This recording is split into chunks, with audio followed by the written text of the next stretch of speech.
Kung ang kapital ng Japan ay Tokyo, ano naman ang kapital ng Pilipinas? Utang!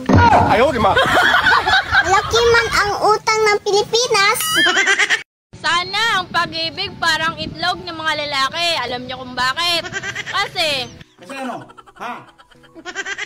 Sabihin mo! Ituloy mo! ginagawa mo. Bakit? Natatakot ka? Sabihin mo! Huwag ka matakot! Hindi man sila pantay. At least, hindi naghihiwalay. Gago! Sakaling may requirements bago manligaw sa'yo yung lalaki. Anong requirements naman yun bago mo magustuhan ng isang lalaki?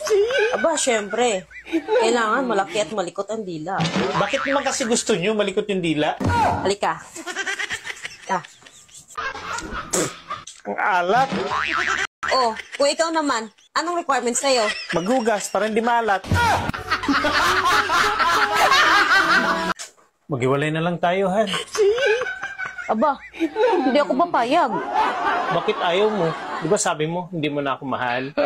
Kasi nga, bihira na ng lalaking kagaya sa'yo. Bakit mo nasabi?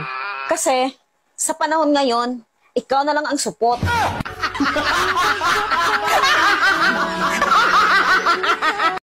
Sinabi ng friend mo na inaway mo daw siya. Ba't mo siya inaway?